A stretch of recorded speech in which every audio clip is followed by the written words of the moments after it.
Es muy diferente un genoma al otro que dice de genes. Es muy diferente un genoma porque ¿qué tamaño tendrá un genoma? Un genoma tiene un tamaño muy grande. ¿Qué es muy grande? 2 megapares de bases, 1.8 megapares de bases, a los células de coli se pueden tener genomas de 8 megapares de bases, o sea, 8 millones de megapares de bases. Y eso, pues no se puede poner en un plásmido. En un plásmido se ponen elementos genéticos mucho más pequeños, ¿cierto?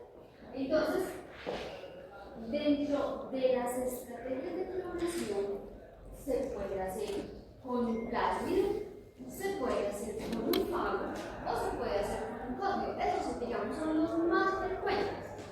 Podemos hablar de otros, sí. Podemos hablar de los BAC y los JAK, que son cromosomas artificiales de bacterias y levaduras respectivamente. Pero eso ya casi no se utiliza.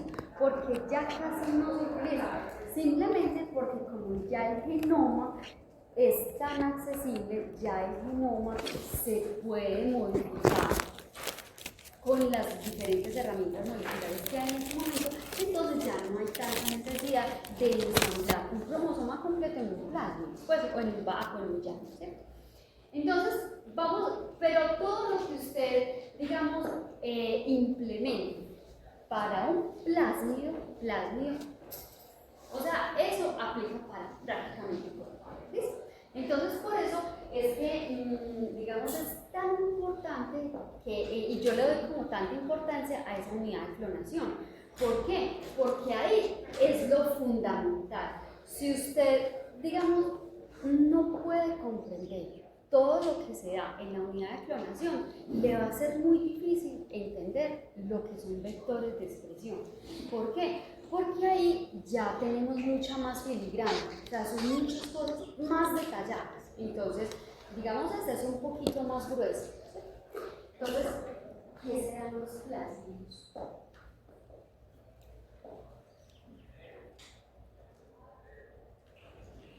¿Qué es un plásmido?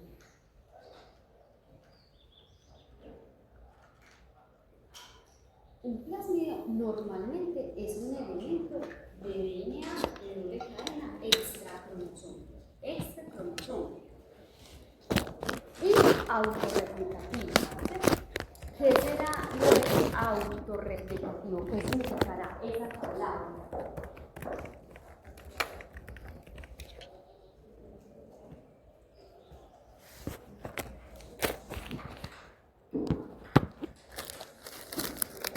¿Qué será autorreplicativo?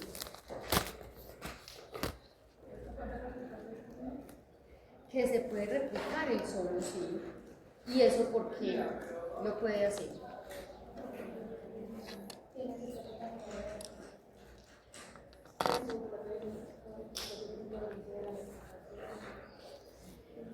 Tiene su propio sitio de origen de replicación, ¿cierto? Entonces, el autorreplicativo obedece a que hay un origen de replicación, ¿cierto? Entonces, los orígenes de replicación son muy importantes. ¿Por qué? Porque un origen de replicación, ¿qué es un origen de replicación? Es una secuencia de DNA de más o menos, eso varía mucho, de alrededor más o menos entre 280 y 320 pares de bases. Eso es un origen de replicación. Y en el origen de replicación, ese origen de replicación es reconocido por quien sigue.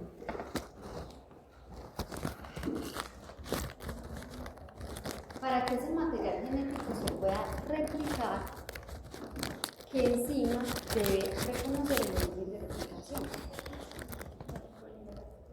¿Qué tipo de DNA polimerasa, RNA polimerasa? DNA polimerasa, ¿cierto?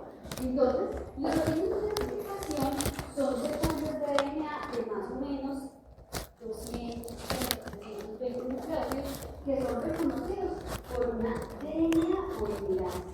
Entonces, normalmente en los genomas, o sea, en el genoma, los orígenes de replicación vienen estando al inicio del genoma. Entonces, por ejemplo, cuando uno ingresa a... uno debe encontrar secuencias de genoma en las bases de datos, ¿cierto? Entonces, por ejemplo, una muy famosa o de las que más se utiliza es la de la NCBI, ¿cierto? Entonces, en esa base de datos, pues usted puede empezar a mirar el genoma del microorganismo. Entonces, acá, en ese menú desplegable, usted dice ese genoma, ¿qué microorganismo le ponemos? Ojalá que una bacteria que es una receta.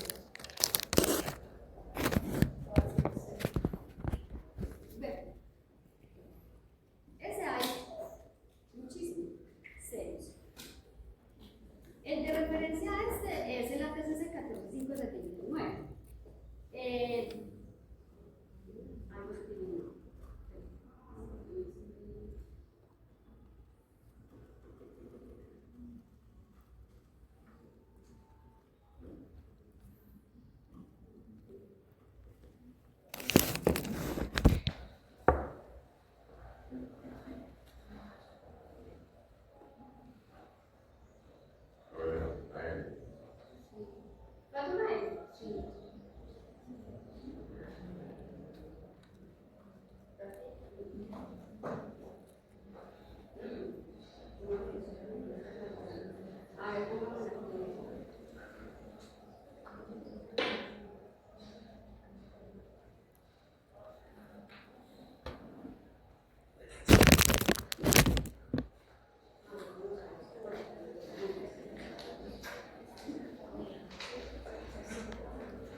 Aquí pues aunque no me la baja del todo, en esa pestañita, vamos a ver, en esa pestaña, por ejemplo, se está viendo un genoma, lo voy a hacer más pequeñito por acá para que me lo muestre todo.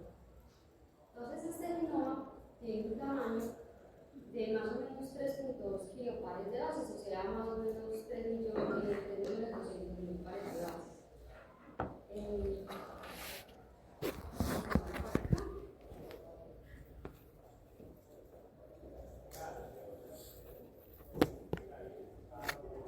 Entonces aquí yo puedo ingresar a alguno de los genes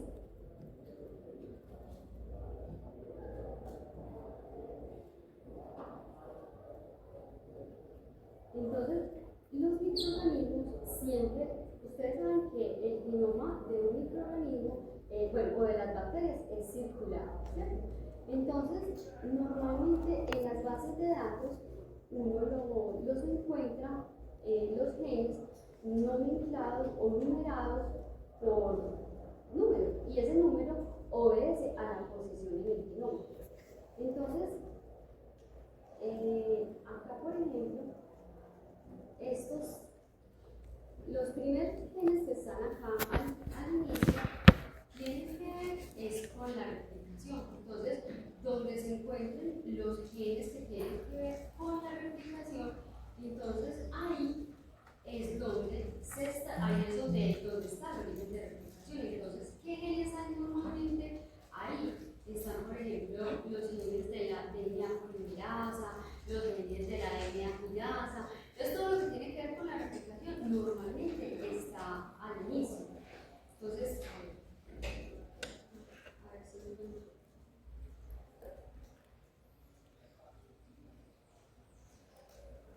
mira, por ejemplo, aquí ya me cargó un genoma completo. Entonces, mira, este genoma es de una cepa de serios y es la cepa CMSCP0021.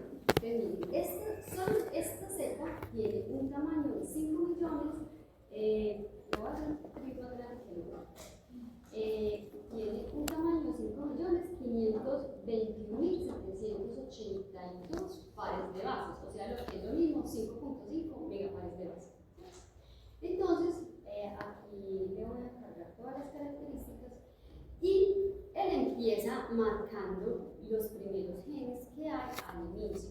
Entonces uno empieza a bajar por acá, entonces él te dice, mira, le voy a mostrar desde la posición número 1 hasta la posición 5.521.182.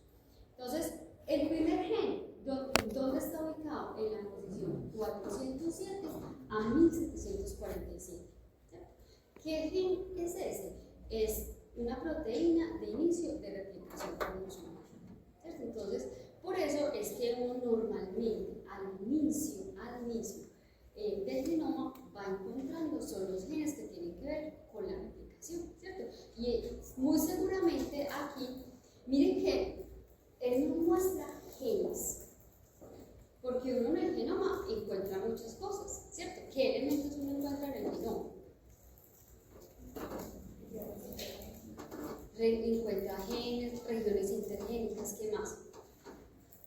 Regiones reguladoras. Las regiones reguladoras no nos las muestran, pero sí están. Entonces, por ejemplo, ese inicio de replicación, que es una región reguladora, muy probablemente está desde 1 hasta 407. Mire que el primer, él solamente uno le muestra genes, pero uno tiene genes, normalmente los genes son aquellos que como producto tienen una proteína. Entonces, si el producto es una proteína, entonces él te lo dice. Entonces, mire, te está diciendo que esta es la secuencia. Entonces, el gen como tal, ¿qué tamaño tendrá? Tamaño y número de nucleótidos.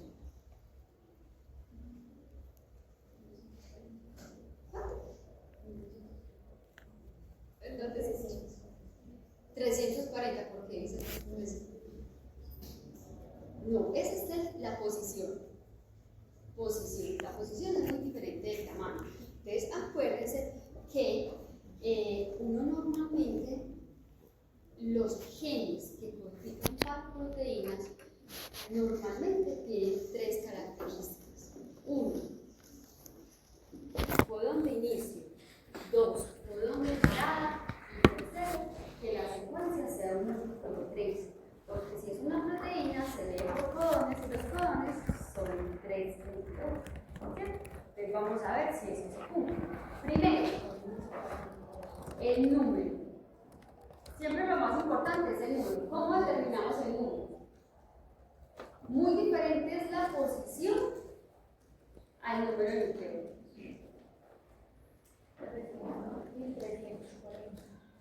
1340. Vamos a ver.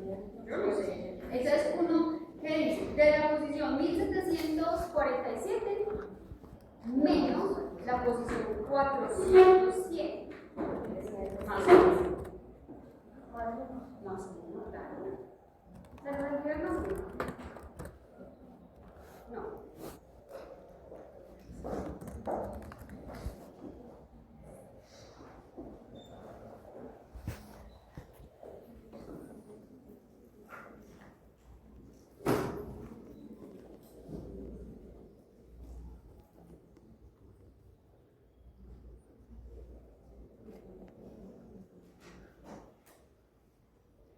son nucleótidos. ¿Cuántos nucleótidos hay de la posición 2 a la posición 17? ¿Cuántos?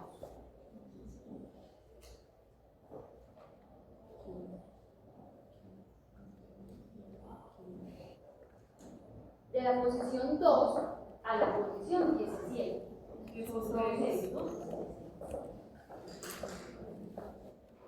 Porque lo incluye la posición 2 y también incluye la posición 17. Si usted dice 17 menos 2 le da 15, entonces por eso tiene que ser más 1 para incluir. Entonces, lo mismo, 1747 menos 407, eso da 1337. No, 7 y 7, 30. 1747 menos 407. Eso da 1340. Más 1, 1341. 1341. Eso será un múltiplo de 3. Porque tiene que ser múltiplo de 3 porque se lee por 2. ¿Cómo nos damos cuenta si son múltiplo de 3? Sumando matemáticas de cuarto. 1 más 1 es 1 más 4, 5. Más 3, 8. Más 1, 9. 9. Entonces suman todos los dígitos y si les da múltiplo de 3, es. Entonces, si no, divídalo, dígale 1341 dividido 3. Si le da un número par, 100 dividido 3, sería 447. 447, ¿qué?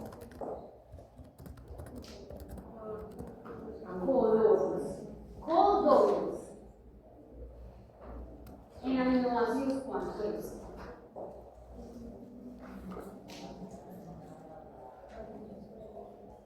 ¿440? En aminoácidos es 446. Porque el codón de parada no pone nada. ¿Listo? Vamos a ver si eso se cumple. Si usted no me entendió o no sabe, levanta la mano y lo vuelve a explicar. Si le da pena, entonces usted simplemente le dice acá, aquí en el gen, sirve que cambia acá a la manito, entonces la clic derecho, abrir, nueva pestaña, y él ahí le va a decir que el gen tiene 1341 pares de bases nucleóticos. Y con la proteína también es más fácil. Acá, la proteína es esta. Esta es la secuencia de la proteína. Entonces, usted cuenta las letras o le dice a él que se las cuente. Entonces, esto tiene una cosa que se llama protein ID. Entonces, míralo acá. Protein ID. Entonces, usted también puede abrir ese acceso y le debe decir cuántos aminoácidos tiene esa proteína. ¿Dónde se llama? La otra. Míralo ahí. 446 amigos. Entonces, esas son cosas que ustedes tienen que manejar. No les estoy diciendo que así rápidamente, no, pero tienen que empezar a interiorizar. ¿Listo? ¿Por qué? Porque uno acá, en este curso, son muy importantes que nos den las cuentas, ¿cierto? Porque uno cuando clona, le quita un pedacito del plásmido, lo reemplaza con un fragmento un poquito más grande y entonces cuando vas a verificar tienes que contemplar todos esos cortes, pues todas esas excisiones de esos fragmentos y la religación de los otros. Profe, ¿por qué era que aquí se le restaba 1? ¿Por qué se le resta 1? Por el contrario, porque son separadas no por el mismo ácido. Entonces, acá en la proteína siempre les va a decir cuántos aminoácidos tiene la proteína y abajo, pues aquí con el formato pasta, acá ya les va a sacar lo que es la proteína, o sea, la secuencia de la proteína. Acá en el gen, que son los 1341, entonces le pedimos el formato pasta, que es que nos muestre todo el formato, o sea, toda la secuencia de los aminoácidos, de los nucleótidos, y qué es lo que vamos a encontrar. La secuencia. ¿Qué fue lo que les dije que tenía que tener un gen?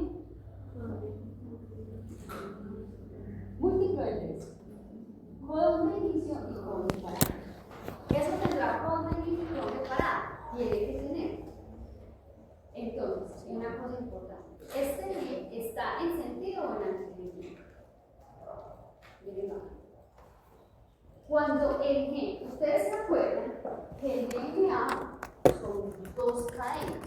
Una es la cadena positiva que va de 5 a 3 y otra es la cadena negativa que va en el antisentido, ¿cierto? O sea, de 3 a 5. Entonces, ¿qué pasa? ¿Dónde se ubican los genes? En las dos cadenas.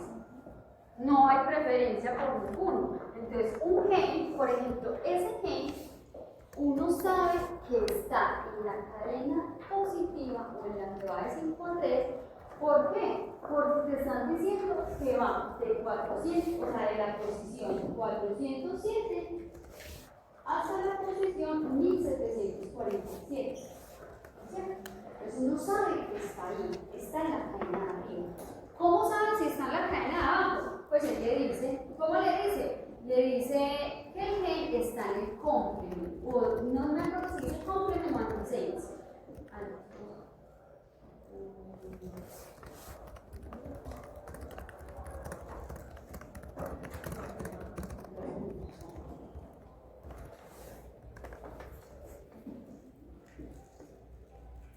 Míralo ahí.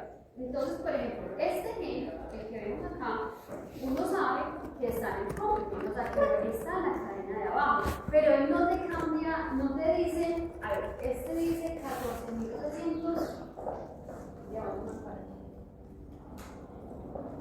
¿Qué dice? 14.358, ¿cierto? Ah, 15.359. 15.359.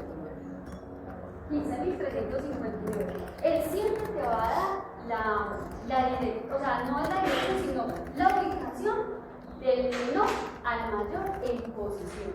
Pero uno, si no tiene nada adelante, uno sabe que está en la cadena de arriba. Si adelante tiene el complemento, o sea, la palabra complemento, entonces uno sabe que está abajo. ¿Cierto? Entonces, con los cones de inicio y con los cones de parada, uno inmediatamente también se da cuenta de eso. ¿Sí se acuerdan de los cones de inicio y con los cones de parada? ¿Cuáles es eso? ¿ATG? TG. Recuerden, siempre se repiten y las últimas dos bases. TG. Y los cones de parada, TAA. Y siempre se repite la T. GA, AG. Siempre se repite, es este el cono de parada. Entonces, miren que para este que va de aquí para allá, pues es muy fácil, ¿cierto? Uno lo va a encontrar. En este caso, miren que ese es TTG. Y el cono de parada es TGA. ¿Listo? Entonces, para que se acostumbren que no siempre es ATG y TAA. Por ejemplo, con este gen que está en el antisentido, o sea, que está. Entonces, por ejemplo, aquí en la posición 407 encontramos una T, luego viene otra T y aquí hay una G. Y en la posición 1747 encontramos que el nucleótido. ¿Cuál era el cono de parada? ¿TAG o TBAG? TAG. Entonces, en la posición 1747 encontramos es una G. La 1746 es una A. Y la 1745 es una T. Eso es súper importante para uno ubicarse en tiempo y en espacio. Pero cuando el gen está abajo, o sea, está en la cadena complementaria, todo cambia. Bueno, todo no cambia. Todo nos cambia la forma en que lo vemos. Porque las bases de datos, la base de datos siempre te va a dar la información del gen, solamente de la cadena positiva. No estoy diciendo que no se pueda mostrar la cadena negativa, él sí te la muestra, pero sucede la vida. Pero por convención, uno sabe que siempre está libre en la cadena positiva. Entonces, le voy a decir a este que me muestre el gen. Entonces, este gen, primero, verifiquemos el tamaño. sigue siendo lo mismo, o sea, no hay otra forma de hacerlo. Entonces, 15.359 menos 14.358 igual más 1. Eso da 1.002. 1.002, 100, 1.002. 2 y 1, 3. ¿Cuántos nucleótidos? Bueno, son 1.002 nucleótidos en proteína. ¿Cuántos serán? En aminocodones y en aminoácidos. Dividido 3, eso me da 334 codones. En proteína, 333 aminoácidos.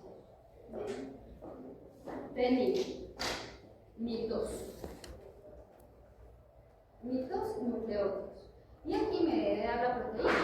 Aquí está la proteína, perdón, esta es la proteína.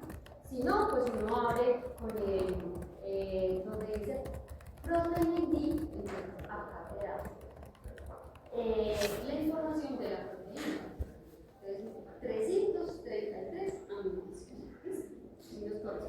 Pero bueno, ¿qué pasa con el material, con el DNA? Con el DNA, háganse cuenta que él me va a mostrar la información. O sea, él me está diciendo que está en la posición 14.358 a la posición 15.359, pero no me va a mostrar esta cadena. Él me va a mostrar la cadena de arriba. ¿Cierto? Entonces, la información se lee de aquí para allá. Se lee para fines de transcripción. Pero él siempre me va a mostrar esta información. O sea que esto, la posición 14.358 correspondería a que un con de inicio o un con de parada. Aquí tiene que haber un con de parada porque esto corre de acá hacia allá. Entonces este 14.358 es el único nucleótido del con de parada. Y este, el 15.359, corresponde aquí. Primer nucleótido del codón de inicio. Pero todo lo tenemos que ver al revés. ¿Por qué al revés? Porque nos va a mostrar la información de la cadena de aquí para allá.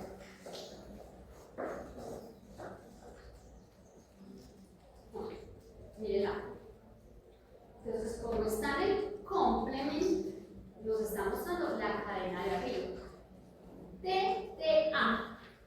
TTA será un codón de parada. Sí. Lo voy a poner. TTA. Porque nos está mostrando la información de la cadena de arriba. O sea, me está diciendo el 14.358. Eso es una T. Después sigue una T. Y después sigue una A. Recuerden que les está mostrando la información de la cadena de arriba. ¿Y cuáles son los últimos tres? CAT. Aquí, ese T, o sea, la T corresponde a ese, o sea, al 15.359. Entonces, CAT. CAT. Esto es la cadena de arriba. Entonces, se lee de aquí para allá. Entonces, voy a dibujar el complementario a ese. Complementario de T, A. De A, T. Y de C, G. Complementario de T, de A, T. De T, A. Y de T, A. Si yo leo esto de aquí para allá, ¿qué se lee? ATG. ATG es un con de inicio, claro. TA es un con de parada. Si no lo entendió, aquí hay una opción que dice que le muestre el reverso complementario. Y vas a ver. O sea, mostrar el reverso complementario es que a esa cadena simplemente le van a dibujar el complementario y el reverso que se lo van a girar así. ¿Listo? Entonces, para eso sirve el reverso complementario. Y usted le dice que le muestre el reverso complementario y miren, ahí sale. Con de inicio, ATG. Con de parada, de A. ¿Eso por qué es importante? Porque uno se tiene que ubicar en el tiempo y en el espacio lineal. Bueno, todo va a explicar que aquí los radios tienen un origen de replicación, ¿cierto? Entonces, normalmente los orígenes de replicación están al inicio del genoma, ¿cierto? Pero eso también va a refrescar los marcos de lectura, ¿cierto? Porque siempre se dan muy importantes los marcos de lectura y de esto depende pues muchas cosas, ¿cierto? O sea, los cálculos que se hacen aquí, digamos, a veces no los entienden mucho por el más uno, por el, o sea, porque hay que sumarle el nucleótido para incluirlo, hay que restarle el col de parada, pero bueno, esas son cosas que ustedes van a tener que empezar a interiorizar para poder comprender muchas cosas. Entonces, hablemos de los plasmidos. Los plasmidos, como ya les había dicho, los plasmidos serán exclusivamente extracromosómicos.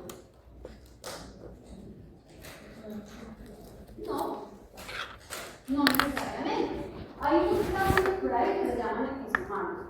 Y los plasmidos episomanos, acuérdense que pueden estar dentro del cromosoma o pueden vivir por fuera del cromosoma. Todo depende de ellos. Pero bueno, los plasmidos que trabajamos acá y los plasmidos que son solamente para fines de clonación, todos esos son extracromosomales y se tienen que mantener extracromosomales. Porque si de pronto al plásmido le da por recombinarse con el genoma, lo perdí. O sea, eso se perdió en el genoma. O sea, usted nunca va a rescatar un plásmido del genoma. Él se puede recombinar, sí. Pero, digamos, las células que utilizamos, las células de clonación que utilizamos, tienen unas características que mucho más adelante la vamos a ver, y lo que hacen es impedir que eso suceda. Entonces, un plásmido, pues, tiene unas características que son mínimas para poder vivir dentro de una célula de coli. Pues voy a hablar solamente de coli porque todo lo que trabajamos es en el coli. Toda la biología molecular se desarrolló sobre el coli, que es una bacteria modelo. Entonces todo viene diseñado prácticamente para eso. Entonces, un plásmido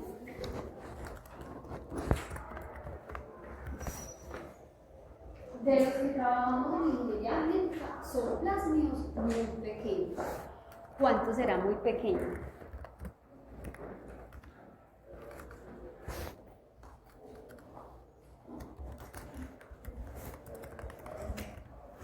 Son 1000 pares de bases. 100.000 pares de bases, no, eso es un megaplásmido, muy grande. Puede ser 4.000. Dentro de los que nosotros trabajamos con dos plásmidos. Uno es el sub-18 y el otro es el PCR2.1 y a veces total, pero eso lo estoy diciendo. Con el que trabajamos es el PUB18. El PUB18 es un plásmido que tiene aproximadamente 2.686 pares de bases. Muy chiquito, ¿cierto? Muy pequeñito. Pero digamos, esos 2.600 pares de bases son apenas lo necesario para que el plásmido se pueda sobrevivir dentro de una célula. Entonces, háganse de cuenta que este plásmido lo tenemos que incorporar o lo tenemos que poner dentro de una célula de coli, porque ¿cómo vamos a replicar extracelularmente un plásmido? Eso no es posible, ¿cierto? No. Con una PCR pues uno amplifica, pero amplifica fragmentos lineales y fragmentos un poco más pequeños. Pero un plásmido no lo podemos replicar así. Entonces, siempre lo tenemos que introducir en el coli. De hecho, cuando uno, por ejemplo, compra un plásmido, uno almacena los plásmidos dentro de una célula. ¿Para qué? Para que la célula lo replique, porque una célula uno sí la puede criopreservar, ¿cierto? La célula de coli, uno la crece, le adiciona glicerol y la mete en -80 y ya la inmortalizó. O sea, inmortalizar, pues ya la tiene ahí, pues viable para cuando quiera, ¿cierto? Entonces, pero al plásmido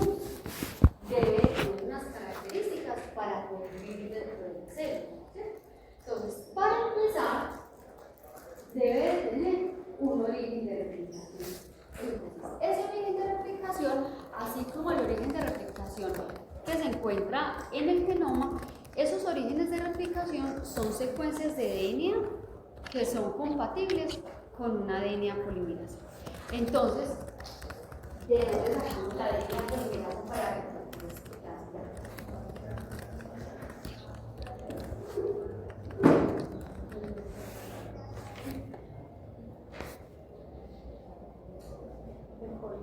De E. coli, pero acuérdense que E. coli, ella replica su material genético, pero ella replica todo el material genético que haya, sí, solo sí, si este origen de replicación es compatible con esa DNA polimerasa que ella está fabricando.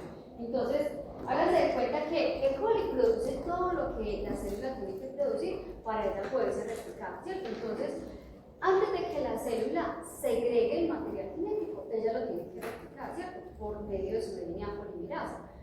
Pero ella replica el cromosoma y puede o no replicar el plasma. ¿Por qué digo puede o no? Porque por más plasmio que haya aquí, pero este plasmio, si este plasmio, el origen de replicación no es compatible con este origen de replicación del cromosoma, esto nunca se va a replicar. Entonces, por ejemplo, si yo sacara un plásmido de, por ejemplo, de Staphylococcus aureus y hago un proceso de transformación, o sea, proceso en el cual se incorpora material genético a una célula de coli y ese plásmido le da resistencia, por ejemplo, a eritromicina, ¿E. coli se vuelve resistente a eritromicina, sí o no? ¿Y por qué? Por ejemplo, yo tengo un Staphylococcus aureus y de ahí extraje un DNA plasmídico y este DNA plasmídico contiene un gen que contiene resistencia a eritromicina. Y este DNA plasmídico yo me lo llevé para E. coli. Mi pregunta es, ¿estas células de E. coli se vuelven resistentes a eritromicina? No. ¿Por qué? Porque siempre se puse la positiva y la negativa no se aplican. Exactamente, porque son muy distantes, o sea, los orígenes de replicación son muy diferentes. Entonces, ¿cuál se pudiera replicar? Por ejemplo, un plasmido que venga del enterobacterio. Eso sí, pero de las que son tan distantes geográficamente, no. Entonces, por eso es que es importante el origen de replicación. Entonces, los plasmidos pues tienen básicamente tres características que sí o sí tienen que tener para poderlos utilizar como vectores de clonación. Una es el origen de replicación. Entonces, ese origen de replicación es una secuencia de DNA que simplemente va a ser reconocido por la DNA polimerasa de la célula hospedera para poder hacer la replicación, ¿cierto? O sea, para poder mantener las copias del plasmido dentro de la célula. Bueno, ¿qué otra cosa tenemos dentro del plasmido? Vamos a tener un sitio múltiple de clonación. Ese sitio múltiple de clonación o polilinker es, como su nombre lo dice, un sitio donde vamos a poder incorporar el fragmento o el inserto que normalmente uno quiere clonar. ¿Y qué más vamos a tener? Un marcador de selección. Porque el marcador de selección me va a permitir seleccionar aquellas colonias que lo tienen y aquellas que no lo tienen. Entonces voy a empezar a explicar cada uno de esos, de estas características. Entonces, el origen de replicación ya les he mencionado, por definición es una secuencia de DNA de más o menos 280 a 320 nucleótidos, el cual es reconocido como la DNA polimerasa de la célula celular. En el proceso celular que está involucrado es en la replicación, ¿cierto? Para que un plásmido pueda sobrevivir dentro de una célula, pues tiene primero que replicarse para después expresarse, ¿cierto? Pues lo primero es que se replique.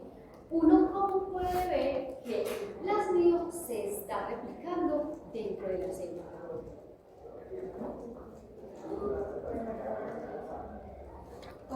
Con el marcador de selección.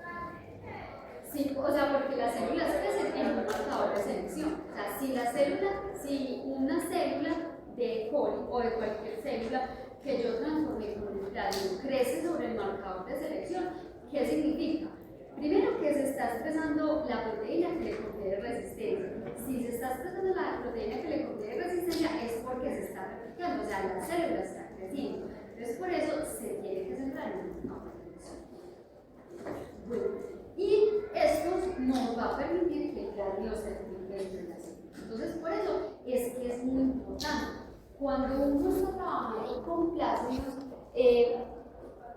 hoy en día casi todos los plásmidos tienen un origen de replicación para poner casi todos, porque casi todos los plásmidos se almacenan sobre células de colo, pero uno siempre tiene que verificar eso. Entonces, normalmente, cuando uno compra un plasmid, va a tener un origen de replicación para E. coli, pero también puede tener un origen de replicación para otras células. Entonces, uno los puede guardar en diferentes células, sea en una célula bacteriana o en una célula derivadora, pero a veces traen dos orígenes de replicación diferentes. Y eso va a depender de o sea, para qué se utiliza ese plasmid, si es para bacterias o si es solamente para E. coli o para los. Entonces, por eso es muy importante verificar. Hoy en día, prácticamente casi todos los plasmids tienen un origen de replicación para E. coli. Hablemos un poquito de ciclo múltiple de clonación. El ciclo múltiple de clonación será algo diseñado por el hombre, será algo que se encontró en un plásmido de una bacteria, o qué será. O primero les voy a decir que en DNA, ¿qué es eso? El ciclo múltiple de clonación puede ser una secuencia de DNA que va entre 50 pares de bases hasta más o menos 90 pares de bases. O sea, es una secuencia muy pequeñita. Y en esa secuencia tan pequeñita, que son apenas, ¿cuántas bases? Más o menos son 41 bases. ¿Cierto? Porque, bueno, son más o menos entre 50 y 90. ¿Cierto? Entonces pueden ser hasta 90 pares de bases.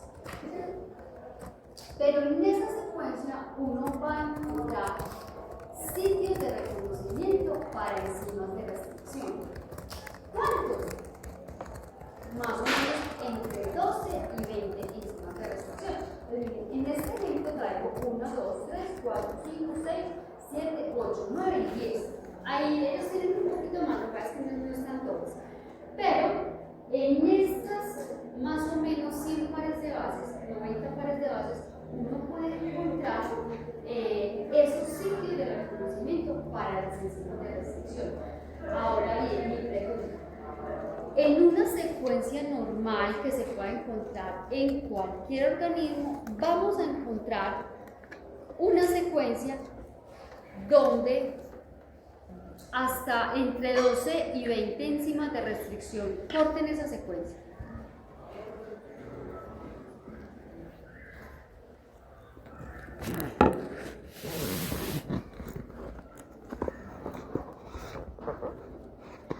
Vamos a hacer el ejemplo que hay acá. En esta secuencia, miren, esta es una secuencia de DNA. Voy a cortar la secuencia de DNA. ¿Y esto qué son? ¿Estos cuántos eran? Estos eran 1002. ¿Cierto? Este era el que iba de la posición 14.352 a la 13.352, que eran 1002 pares de base, ¿cierto? Entonces le vamos a preguntar, hay una plataforma por ahí que se llama WebCore. Ese WebCore te permite predecir cuáles sitios de restricción hay en una secuencia, ¿cierto? Entonces usted simplemente le pega la secuencia y le dice, analícemelo con las enzimas de restricción que hay. Entonces miren que él ahorita me va a decir cuántos nucleótidos son. Entonces le voy a decir que por favor favor me lo analice con toda la base de datos de enzimas de restricción que tenga, no restringido solamente a una, sino solamente a todas las enzimas. Y que me muestra, le voy a decir Analyze Sequencing, mira que solo era el cliente Milton Roquedo. Entonces, me voy a ir a la caja. Y aquí, en la secuencia, él me está diciendo cuántas veces me corta. Entonces me está diciendo nombre de la enzima, cuántas veces me corta, la posición del corte y el sitio de reconocimiento. ¿A qué me voy a ir yo? Al número de veces que corta.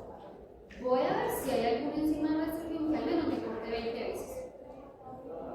Mira, esta corta 5 veces, 4 veces, 4, 9.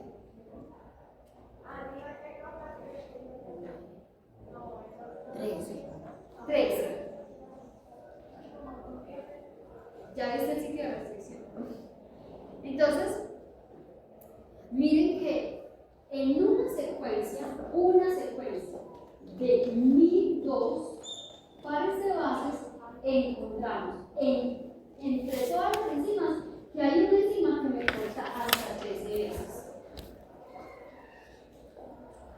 Entonces, en una secuencia de 90 nucleótidos, yo les estoy diciendo que podemos encontrar diferentes enzimas de restricción que te cortan, o sea, que podemos encontrar al menos entre 12 y 20 enzimas de restricción. Entonces, mi pregunta es, ¿será algo natural? ¿O esa secuencia será algo natural, algo que se encontró en algún microorganismo, o será una secuencia sintética? Entiéndase sintética, elaborada por el hombre.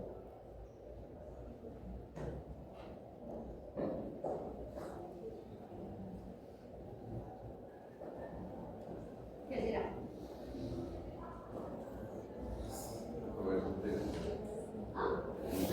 Es sintético. Porque ustedes en ninguna parte van a encontrar 100 pares de bases en el cual dos enzimas de restricción diferentes se corten. Y eso que no les voy a poner aquí un pero. El pero es que estas enzimas de restricción que encontramos acá son de un tipo. ¿Cuál es ese tipo? Ustedes sí se acuerdan que hay enzimas de restricción que su sitio de reconocimiento es de 4, o de 6 o de 8. En estos sitios de restricción, solamente las enzimas que cortan son las que tienen sitios de reconocimiento de 6 para arriba. Entonces aquí yo le voy a poner que solamente me muestren las que cortan, o sea, enzimas con sitios de reconocimiento o igual o más grandes que 6.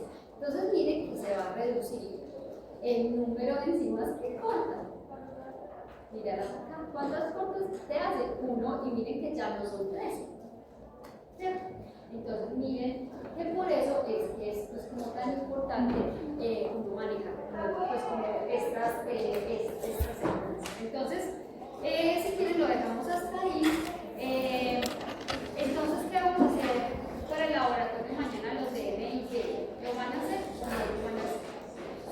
O lo que podemos hacer es que ustedes pueden montar un formulario en Google Forms, pero eso sí, como el laboratorio es de asistencia obligatoria, entonces a los que no vayan les tengo que descontar el punto.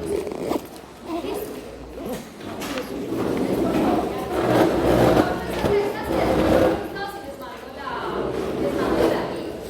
Y una